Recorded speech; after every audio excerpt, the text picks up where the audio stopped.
and welcome to All About Change. Food allergies. For anyone who's experienced them, they can be frustrating, inconvenient, and even frightening. That's certainly true for today's guest, Mia Silverman. Mia's been dealing with over 50 food allergies, some of which are life-threatening, for the entirety of her life. Now, she uses her social media pages to show the world what it looks like to move through the world with so many allergies, building a community of those navigating similar struggles. Welcome to All About Change. I'm so happy you're my guest today. Thank you so much for having me, Jay. Not only am I super excited to be here, but also super honored. So thank you so much for having me. Thank you. So let's start at the beginning with your childhood. Yeah. Tell me a little bit about your childhood and when you first noticed that you had food allergies. I've had allergies my whole life, including my childhood. And that started from when I was born. So when I was about, I'd say 2 years old is when my parents noticed that my allergies were very serious, because throughout like my infancy to being a 2-year-old, I was very colicky. I'd cry a lot. I couldn't tolerate breast milk or any sort of milk. So I had to use formula. And it wasn't until one day when I was about 2, where my dad came home from work and brought home these cookies that had pistachios in them, or cashews, one of those nuts. I kind of forget, but I had the cookie and immediately my throat closed up. I was experiencing hives and rashes all over my body. I was vomiting and I was experiencing something called anaphylaxis, which is a life-threatening reaction. And my parents called 911 and I got an EpiPen in the ambulance, and the doctors ran lots of tests on me and found I had all these allergies. So it wasn't until that point that my parents realized, oh, this is serious, because their daughter could have died. And throughout my whole childhood, allergies were a very big part of that. You know, when I wanted to go to birthday parties, I wasn't always invited to those either as a kid. I experienced lots of bullying in my childhood. So my childhood throughout it all was really just around my allergies. Wow. Yeah. Well, first of all, I'm so sorry for your experiences, because they sound terrifying, not only for you, but also for your parents. And when you were a baby, did they have any idea of the extent of your allergies, or it wasn't until your father brought home those cookies? It wasn't until that moment. My parents didn't really know what allergies were, because it's not something that's talked about a lot in the media, online, in the news. They kind of knew that they were a thing, but they didn't know to the extent of how life-threatening and severe they can be until they watched their daughter almost die. And that was really when they noticed, oh gosh, this is a serious thing and we have to do a better job of parenting and making sure we make sure our daughter has safe foods and things like that. It was a very big adjustment for my parents. So tell me about being in the hospital and what they told your parents at the time of the extent of your allergies. Yeah. So when they came back with these test results, they said, your daughter has all these allergies. Have fun, go figure it out. They didn't really offer any resources, any sort of guidance, any support groups or mental health support for my parents. They kind of just said, your daughter has these severe allergies that could potentially kill her, and we'll give you an allergist to see. And that's about it, because there's not really a cure. There still isn't a cure to this day. So imagine, 20 years ago or 19 years ago, where there was not really much on that. So my parents were kind of on their own. So what happened? How did they determine what you are allergic to? So it can be done through a few ways. The first is a skin test, where they will actually prick your allergens into your skin and wait a while to see if you have a reaction, if you have like a little hive. And then they'll measure the hive to see if it's a big hive or a small one, which will show kind of how severe the allergy could be. That being said, skin allergies aren't always accurate. They can you can have a reaction, or you may not have a reaction, but it doesn't determine if you actually have an allergy or not. So then you would do a blood test as well, and that would see as well, how does your blood or your blood cells react to these certain allergens. Those aren't always accurate either. So there's a very flawed way with testing allergies. So the best possible test is a food challenge.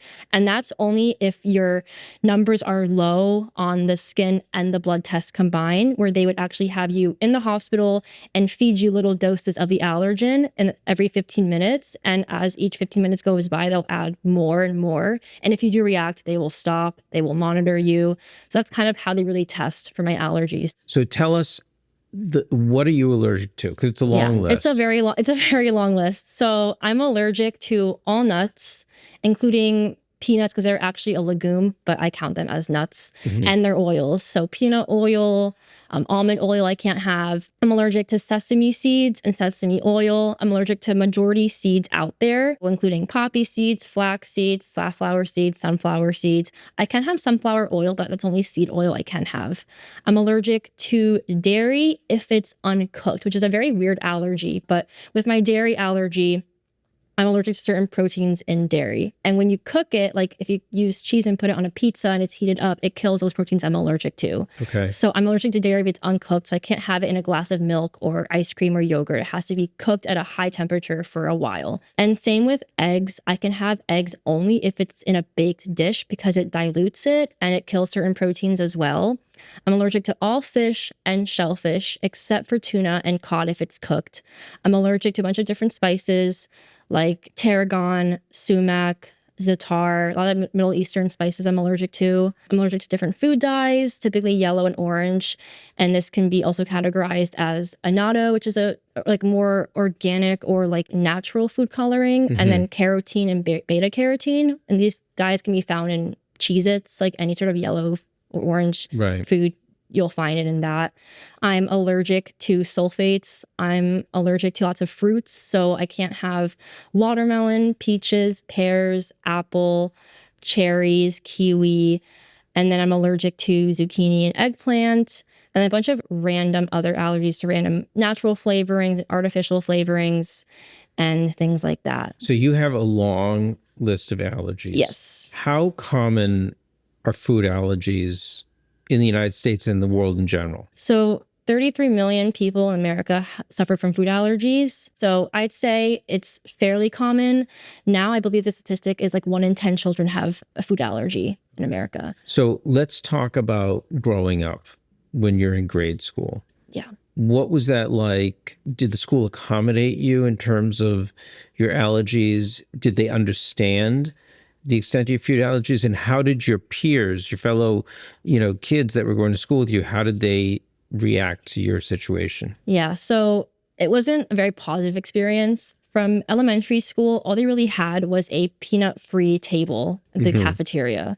So you would probably see me sitting there by myself. I also experienced a lot of bullying throughout those years of school, where kids would threaten to sneak my allergens into my food to see what would happen. They would read my allergy list out loud in front of my whole class and laugh at it in front of me and say that my allergies are a burden or they're not real and that I'm stupid and that I'm making all this up and that's in my head. So let's talk about the bullying. Yeah. Because bullying is a huge thing in our society. How did it affect your mental health growing up? Yeah. Well, 1 in 3 children with allergies are bullied in the United States. So it's a serious issue in the food allergy community that's constantly being talked about and addressed. It really affected my mental health a lot. So I experienced a lot of depression, anxiety. I, had to take medication for it, went to therapy a lot for it. I went to even like a few support groups at times, which didn't really help that much because one thing about me is that I have a very rare case of allergies. Typically, people only have a handful, but I have over 50. Right. And so I'm already seen as a medically complex patient. So I'm already categorized as something else.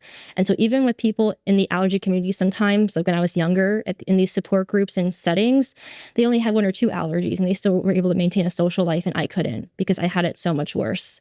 So I always felt really alone and isolated. So the bullying really took a toll and I never really looked forward to going to school because kids were always mean to me in class and teachers wouldn't really stop them from bullying me either because it would happen in front of the teachers and they wouldn't stop it. I'm sorry for that. Thank you. I honestly think though, like everything happens for a reason. And even though I got bullied a lot, I kind of view it in a more positive way now where it helped me build the confidence to actually speak up and now be an advocate so other people don't have to go through what I went through. Right. How did you transfer from, someone who was extremely anxious and being bullied to someone who became an advocate and very, proud of who you are and what your life is? So it was around COVID when people were, quarantined in their homes, doing school on Zoom. It was around March 2020. And I was obviously like in my room a lot, alone with my thoughts, really reflecting on my life and specifically my allergies and how it's affected my life. And I kind of realized, I feel lonely, I feel frustrated, and I want to use some outlet to express my frustration and share how I feel, because maybe someone else relates, because I just feel super lonely and no one gets me except for my parents and my brother, and that's really it. So I had a TikTok account. I was posting TikToks just for fun, like silly little meme videos, nothing serious. I had a couple thousand followers. I posted one video where I listed my most severe allergies, kind of in a funny, quirky, like I was dancing and I was listing my allergies. Yeah. And I didn't think much of it, but I wanted to post it just to use as an outlet to express myself and get it out there. Just it's out of my system. I posted it. Maybe if one person can relate to it, great. So I posted it. And the next day, the video went very viral. It got, I believe, over 1 million views. Wow. And I was like, Mom, Dad, my brother Maximo, like, my video went viral. This is insane. They said, Mia, this could be a chance for you to like find your people, to create awareness about allergies and make a difference. And you can use your platform to help others, uplift others. And I was like, you know what? You're totally right. And so that's from kind of where it started. And so what do you attribute that to? Like, why did it go viral? I think it's the shock factor that someone could have so many allergies, because I listed like at least 10 of my most severe, which was like nuts, eggs, dairy, fish, like all these ones. Like what can you eat? But also lots of comments were saying, oh my gosh, I have these allergies too. I feel seen. Right. So I think it was a combination of people who were shocked, but also people who relate to it. There wasn't really many advocates. And when I was young, I couldn't really find anyone to look up to. So I think probably people maybe saw that maybe there was someone that they could relate to and not feel as alone. Right. And after that first video that sort of went viral, how did you then keep up your advocacy? How did you, build on that? Yeah, so I started posting multiple parts of that video where I listed other allergies that I had. People kept commenting saying, oh my gosh, I relate, keep posting more content. So I started seeing different TikTok trends, and I would take them and make them more about allergies and relate them to allergies. I would kind of show relatable situations that I've gone through, like going to a party, dating, like being rejected by men because of my allergies, or traveling and having to bring a whole suitcase full of snacks. And people started to resonate with that a lot. And that's kind of where my advocacy really began, was posting relatable, funny allergy content. Right. I talk to a lot of guests who have social media reach, and there's a lot of trolls out there. And there are people who just want to comment negatively on what you're posting. And you're posting something positive. You're trying to help people through your advocacy, learn more about, food allergies and how to handle it. How do you handle these trolls? Like, what's your policy? Initially, in the very beginning, like I say, the first 2 years of my allergy advocacy career, it took a very big toll on me. I kept even thinking, should I stop doing this? Like, what's the point in doing this? Because I'm just getting tons and tons of hate. But I learned that also people who are activists get hate all the time. People who've created social change and have changed the world have gotten hate, but they still made a difference and did positive things. So why can't I? Right. Let's talk about someone who has a food allergy. What you go through in your daily life. Yeah. What's it like to try to go out to a restaurant?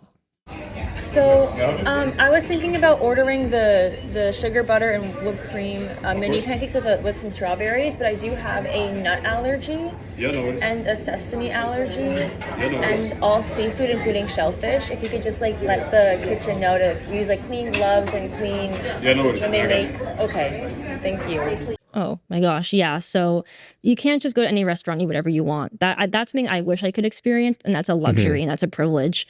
So for me personally, I have to first Google best allergy-friendly restaurants in New York City, for example. And from there, I would see restaurants, but that doesn't always tell me anything. So I'll stick to cuisines I know I can eat. So I can usually eat Italian food or American food, and from there, I'll call the restaurant that has the best reviews, like a 5 or 4-star restaurant. Like, you know what, this seems promising. So I'll call them, I'll ask to speak to a manager and say, hey, I have a lot of allergies. What's your allergy protocol? How do you handle something called cross contact? And cross contact basically means the risk of allergens touching your food, coming in contact with it, not on purpose, but by accident, because it happens in kitchens all the time. Something that people in the allergy community fear a lot, including myself. And then I'd ask if anything, can you make me something safe? Do you think you could even accommodate me? Because it's a lot to ask for because you guys are really busy. If this restaurant is like a popular restaurant.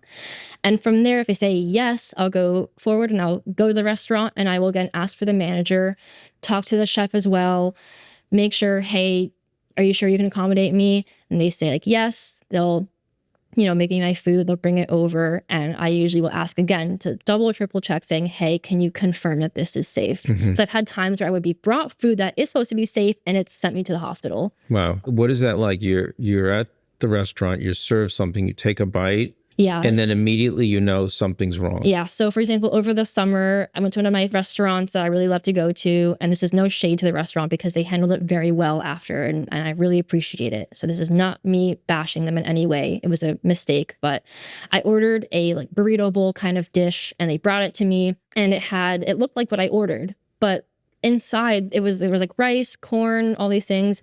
But the rice and corn that I thought it was actually scrambled eggs. Wow. And I couldn't tell. And also it had a everything bagel seasoning sauce, which has sesame and all the other seeds I'm allergic to. But you couldn't tell because it was like a sauce, not like with the actual seeds. I took a bite of it and I'm like, this does not taste like rice and corn. This tastes like eggs, which I've had eggs before for like a food challenge or something before. I was like, this is bad. So I run to the manager and say, hey, what happened? This is like the wrong order, or was there a mistake? And the manager's like, oh shoot, yes, there was. And I realized, oh my gosh, like this is bad because I'm severely allergic to eggs and sesame. So it was a double allergy, like double whammy. Wow. And my throat began to close up immediately. And my friend was there and I was like, please call 911 right now. I'm having an anaphylactic reaction. Administered an EpiPen right then and there and then was sent away. Wow. And so it feels very scary and empowering at the same time because I was able to save my own life. Right. But in that moment, I felt like I was being watched. I was like very vulnerable, like a wounded animal. And it felt very, very traumatizing. And it did not feel like real. Like it was like an out of body experience, which is what usually anaphylaxis does. And tell me about taking on companies, because I know that you've gone after some companies that have not done the right thing. And can you give us a couple of examples of that? Yeah. So I called out Starbucks 2 years ago, and I think The Independent did an article on me, and I think a few others did. And did they respond or make any sort of statement? No. I think the important thing with taking on a company is that even if they don't respond, they see it. Yes. And they internalize it. Yes. So your impact might not be validated by them, but they're seeing it. I remember something that I had done where there was a man who was in a wheelchair, a mechanical wheelchair, and he called the airline and said, I'm coming, I have a ticket, I'm coming on my honeymoon. Yeah. And they said, yep, okay, we'll accommodate you. He came, they're like, we can't accommodate you, we cannot fly you. They wouldn't fly him, and his fiance to the honeymoon. I actually came out and spoke out against it. Wow. The airline didn't respond, but they did make it up to him and they were able to fly him. That's amazing. On a different plane. And he actually, someone that passed away, but he wrote me a letter and he said that your advocacy on my behalf actually changed my life. So you might not hear it from the company right away, but believe me, people are internalizing what you're saying and they're thinking, how can we do a better job? Absolutely. I think allyship is super important because, people like me, people that have, because allergies, I think, are a disability. And so, for example, with this person who you were just talking about, we need to have people that aren't disabled, that are able-bodied, to also speak up for us and stand up for us, because that's also what really helps create change. Right. And to help us also lift us up and give us the space to also share how we feel to make those changes happen. So thank you for doing that for him, because that's what it takes. We need allies for all disabilities to really help uplift us so we can also feel like we can succeed and actually enjoy our lives and do what normal people do. Well, I think most people want the world to be a more equitable place. Absolutely. They want people to be welcomed and to enjoy the world and to enjoy the ability to see the world. And I want to talk to you a little bit about travel, because travel is extremely complex for you. Hi, how are you? Good, thank you. I'm sitting in 16B and I have a severe nut allergy. Yeah, we'll stay in the mail. Okay, thank you so much. I really appreciate it. Thank you. So I know you recently traveled to Europe, and can you talk about the process of what you had to do to go to Europe, and what was it like getting on the plane? And anything in my life, anything that the normal person does that thinks is easy, for me, it's a process. So that also includes traveling. So with boarding an airplane, for starters, I have to board early with the people that have disabilities because they don't always wipe down the seats. And there could be someone that sat on my seat prior and ate nuts or an allergen of mine, and they didn't wipe down the seat, which is what happens. And I want to first prevent that and prevent that risk. So I usually board first, wipe down my seat and everything. And I talked to the flight attendants and tell them, hey, I have a severe nut allergy because that's my most severe. It's like my most airborne allergy. Everything else isn't like airborne, but they still are severe enough. I tell the flight attendants that, I say, I'm sitting in this seat. Can you please tell the row in front of me and the row behind me to not eat nuts? If they're going to eat nuts, to go to the back of the plane or the front and eat them and then come back. And they usually will do that and also make an announcement saying there's someone on the plane that has a nut allergy. We're either not going to serve nuts, or if you want to eat nuts, you have to go up front to eat them. That's the first thing that has to happen with traveling. In terms of having to like find hotels and locations, we always stay in locations that have good healthcare. Because in case something were to happen, I at least want to be in a place that has good healthcare and can make sure I don't die, because that can happen. And in addition to that, I also tend to bring a little carry-on with tons of allergy-safe snacks, because when we're out touristing and there's no safe restaurants, I want to be able to eat something because we're going to be out all day walking around. I'm going to get tired. right. And it's hard to find snacks that are safe or foods that are safe. So I usually will bring some with me when on the go.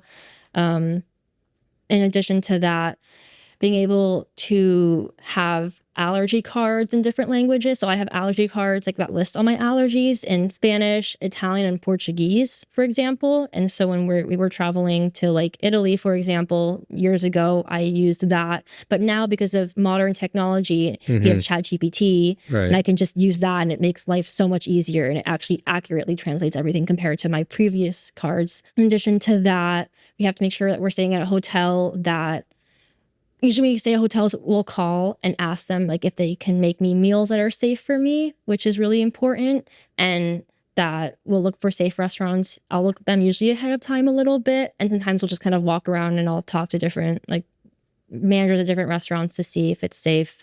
And we did one night, and I posted a video about this, and it got a lot of hate, where it took my family 8 or 9 attempts to find a safe restaurant. Right, I remember that. And it was very, very frustrating. And people were saying I should plan ahead better, but everyone handles allergies differently. And I tried, and usually I do call in advance, but sometimes plans do change when you travel a lot. And so you have to just be really flexible. So I'd say overall, like having to plan ahead, like packing lots of safe foods, also having to pack tons of medication with you. I usually bring between 3 to 4 EpiPens with me, and Zyrtec and Benadryl as well, and other medications that could be life-saving. It's just bringing a lot of things with you that the average person would not bring with them and lug around. Wow. So it's definitely a lot more challenging. But my family has a lot of patience because it's what they're used to, what I'm used to. Yeah. So it's not like it is difficult, but I'm just used to it and don't see it any other way. And same with my family.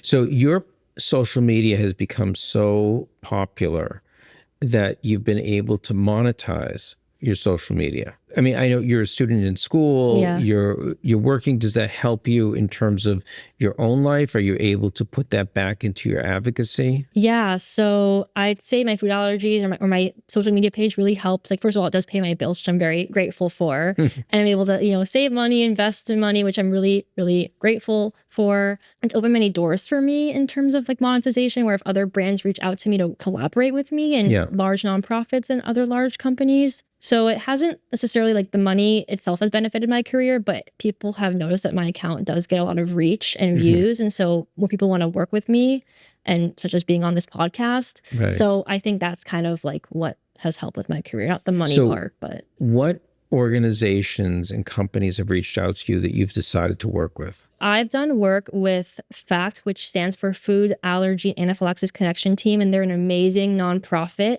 that offers resources such as mental health support and relationship support and schools. And IEPs, anything that's important in any person's life, they have any aspect of life that you can think of, like going to college, like what are the best colleges for people that have allergies, all these different things FACT has. I'm actually speaking in their conference in Chicago next week, which I'm super excited about. Oh, awesome. Yeah. I've had brands like GoodRx do work with me twice. CVS has done work with me. I've done work with a mental health app called Finch, where I create content for them on the side as well. But I also like to integrate food allergies into that. So lots of really diverse brands have reached out. Oh, and Tide. Tide. So that's awesome. Yeah. It's awesome. It shows that you really have had a very strong reach. As a college student, what are your social interactions like? You go to parties. That must be really difficult. It's very difficult, but thankfully, college is the actual time where I was able to make really nice friends and people who are open-minded and mature and are willing to be accommodating and let me be in control. So what I mean by this is when we go out to get dinner, my friends say, hey, Mia, you pick the restaurant. You pick where you want to eat. That's safe for you and we'll go there and we'll do that instead of them picking a restaurant. And then with parties, my friends sometimes will like make sure to have like a sign that says like, you know, they'll have a table with like a bowl of popcorn, some fruit, other goodies, and I'll say, please like use the spoon that's in these bowls. Don't like cross contact anything because of allergies. And with other aspects of my social life, like dating, for example, was always really hard. I have a boyfriend who's very amazing and very accommodating. But before that, you know, men would say that like it's a burden, that they don't want to deal with it. It's an inconvenience. So, but for the most part, social life wise, it's been actually very positive in college compared to high school, middle school, and elementary school. So it sounds like you've really made some good friends who understand what you're going through, which is really important, you know, as you go through life. What do you want people to know about, you know, what it's like to live with a severe food allergy that they may not know? I would say the first thing to know is that people that have a severe food allergy or multiple of them, they tend to suffer, or at least they can live in fear. They often have anxiety. And so when you want to be what's called an allergy ally, you have to, first of all, be open-minded and be empathetic and be patient and listen to them. So the first step is to be open-minded because you don't have to know everything. That's not expected. So if anything, ask questions to that person if you're friends with them. Like say, hey, I don't really know much about allergies, but I want to know. Like, what are things that I should know about? What are your allergies? How severe are they? How can I use an EpiPen? So in case we're in a situation that's life-threatening, I can save your life and help you. And just, I think, being empathetic and patient, because people that have food allergies that are really severe, people often live in fear and are anxious because they're always worried that the food that they can eat could potentially kill them or put them in a very life-threatening situation. So I think just being kind, patient, empathetic, the basics of being a human being, a normal, like empathetic, kind human being, I would say. So what do you want to see? Where do you want to see your advocacy go? I mean, you know, you have your social media. Your social media is strong. You have a reach of hundreds of thousands, millions of people. What do you want to do in the future as an advocate? So I noticed that in order to make actual change, you have to work with the system because the system, that's where change has to be done to actually make it so people like me can feel safe and feel included. So I'm now doing a research study with NYU Langone, which is our hospital, working with their allergy department to improve the physician-patient experience. Because one of our issues that we have in food allergies in general is the lack of mental health support and care and acknowledgement.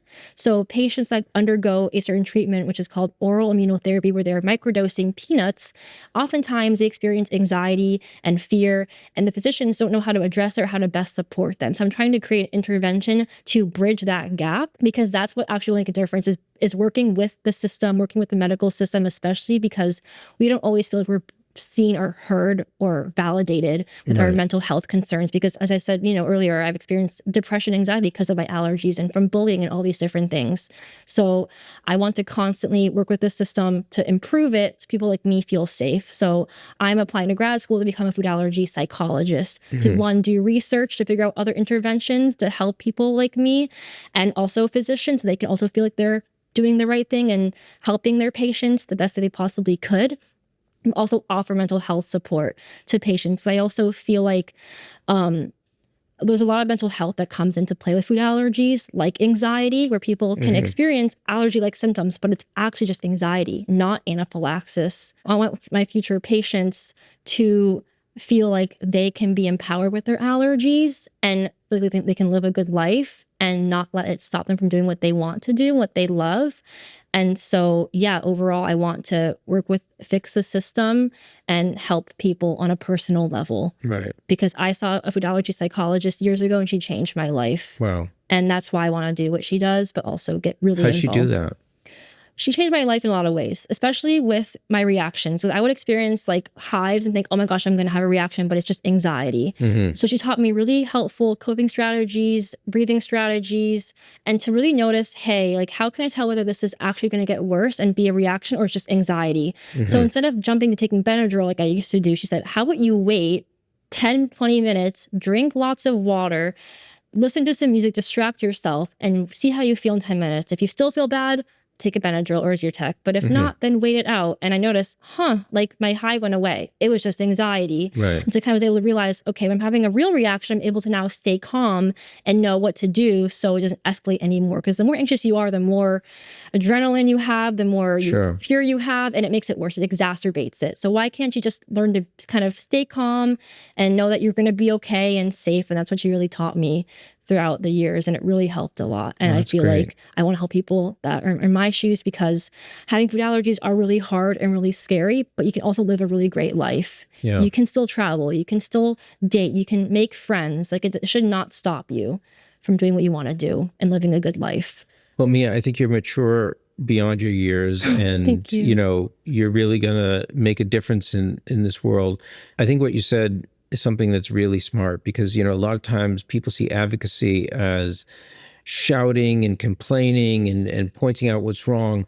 But if you really want to make change, I think you have to work with people in positions of power and convince them how they can become better. Exactly. Which is a really wise insight. Thank you. So I know you have so much on your plate. You're at school, you have other jobs, you have your, social media, your advocacy.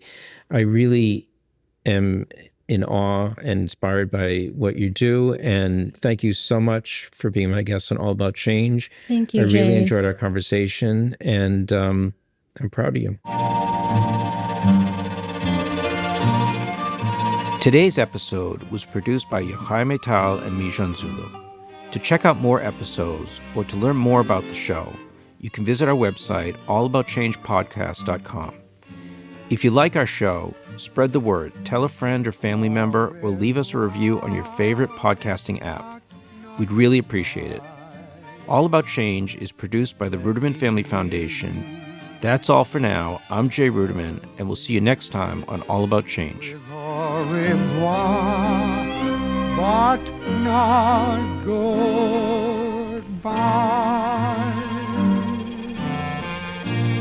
Au revoir, but not goodbye.